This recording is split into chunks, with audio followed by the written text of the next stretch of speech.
There's this thing that I think some of you have probably heard of and others have not. And I think for many people, they're probably questioning why they care about it at all. And I sort of wanted to get into the details of why that was. It is a section of government law. I'm not even sure where it exists. I just know that it exists, and it's called Section 230.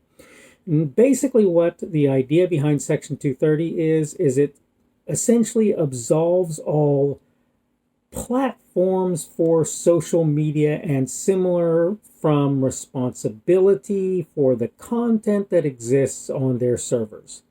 In other words, the content that exists on their servers is not really their responsibility. They're there to provide a box.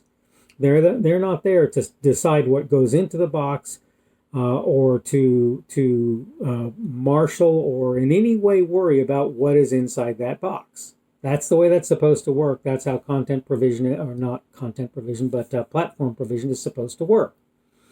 If you're a newspaper or somebody like that, you're kind of responsible for the content of your newspaper because you have editorial decision. You have the right to decide what you want to do there. And that's what we're going to talk about a little bit today on the Daily Summation from Kurt's Religion and Politics. I'm your host. I'm Kurt. Today is Wednesday, the 3rd of March of 2021, and I'm glad to have you aboard today, whether it's on Rumble on the podcast, or on YouTube. The subject, as I say, is essentially Section 230. That's basically what we're going to talk about today. Here's the thing. Again, right, here we go again with here's the thing. You're either responsible for the content on your platform or you're not. You can't have it both ways.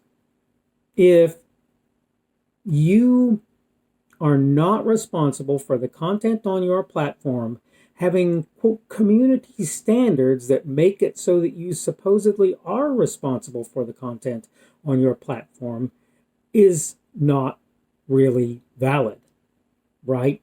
How do you say, on the one hand, I'm not responsible for the content that exists on my platform, and on the other hand, I'm going to apply and enforce standards to the community that say that somebody within that community must say this sort of thing or can't say that sort of thing or whatever. But here's the thing about that, okay? Let's say that you can make a statement of sort of community standards, a charter, if you will, of what you allow on your platform. Let's say we allow for that idea. Then you have a responsibility, in my view, to evenly, I'm trying to think of the best way to put this, right? To evenly enforce your standards that you have in place. So if you say about one person that person, or if you say, okay, let's start with a standard. We'll start with a standard. Let's say you can't have violent images on the platform. And when I say violent images, I mean actual images of violence occurring. In that instance, if two people have violent images on your platform and one of them is speaking from one perspective and another is speaking from another, guess what? Your guidelines say that you can't have violent images. It doesn't matter what direction they're speaking from, they can't have those images, right?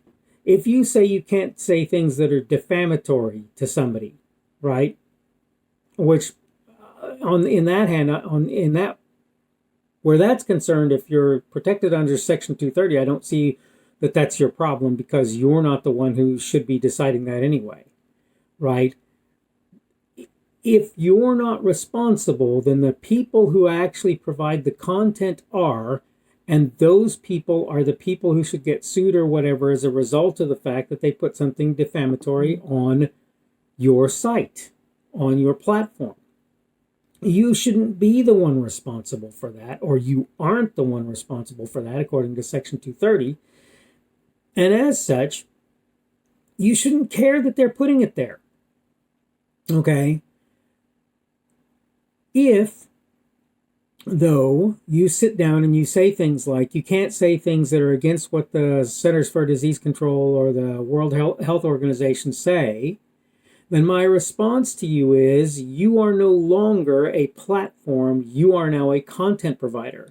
And what that means is, on whatever level, you are no longer subject to the protections of Section 230. It doesn't matter whether or not Section 230 exists at that point. If you've decided that you're going to moderate content, you are no longer under its auspices. You're no longer under that. You're not covered by that anymore. So when people talk about, well, we should take this angle or that angle, my answer is simple. If somebody has moved from being a platform provider to someone who moderates content, then that individual or that group or that platform is no longer just a platform. It is a content moderator, it is an editor, and it is therefore responsible for content. How can you say that I'm going to change how the content of others is displayed by removing it or adding it or cutting parts of it out or whatever, and not claim to be editorial in nature and therefore a content provider? If you are a content provider, Section 230, forgive my language, be damned. It's not a thing anymore for you because you've decided that you're going to editorialize by adding or removing or changing whatever that person says, or removing the person or whatever. If you remove somebody, that means their content is gone. If their content is gone, that means you've moderated content. If you moderated content, you're no longer subject to Section 230. So people worrying about at what level or whatever Section 230 is being dealt with need to be pointing out quite simply that if you're moderating content in any way, whether it's to remove content providers or to say that content is against community standards or to say that people can't say certain things, then you are now no longer a platform at all and therefore are no longer subject to the auspices of Section 230. Sorry, that's the reality. You can like that, you can hate it, but it is what's true. So when somebody deplatforms anybody, okay, when somebody changes anybody's content, okay, they are not at that point a platform, they are a content provider. Okay, and at that point they're no longer subject to Section 230. They're no longer under Section 230, and so they don't really get its protections.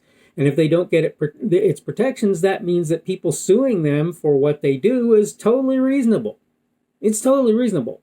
You changed my content or this person's content. Guess what? You're no longer a platform. You're a content provider. You're an editorialist. As such, you are now no longer subject to the protections of Section 230, lawsuit in progress. And if it needs to be first decided, if it needs to be first dealt with by the courts, that this person is or is not a content provider, fine. But the point is that needs to be dealt with. Whether there is a law that protects people who are not content providers, whether there's a law that says somebody puts something in my truck when I'm not there, I'm not responsible for what they put in my truck.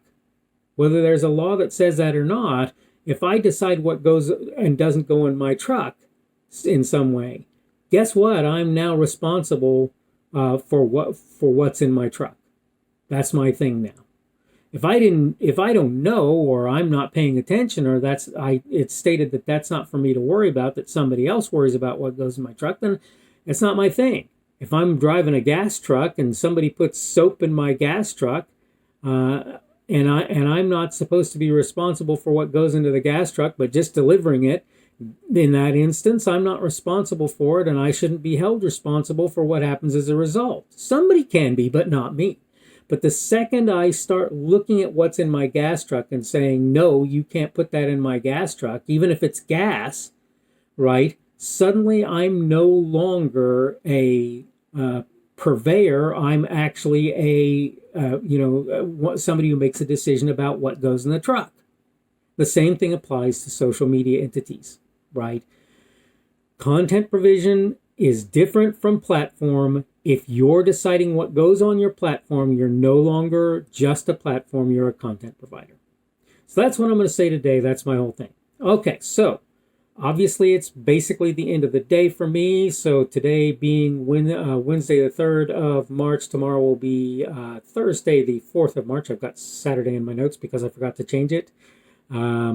Tomorrow we're going to talk about toxic masculinity. I'm not sure what drove me to talk about that topic, so I'm going to have to think about exactly what I was thinking about with regard to it. But in any case, I'm hoping your day is a good one today, and hopefully we will see you again tomorrow. The speaker on this edition of the Daily Summation is Kurt Schubert. This video was recorded on Wednesday, the 3rd of March of 2021.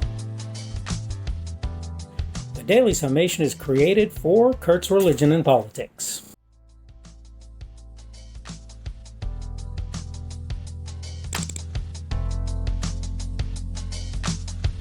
Thanks for watching this edition of the Daily Summation from Kurt's Religion and Politics. I hope you found it entertaining or instructional, or maybe both.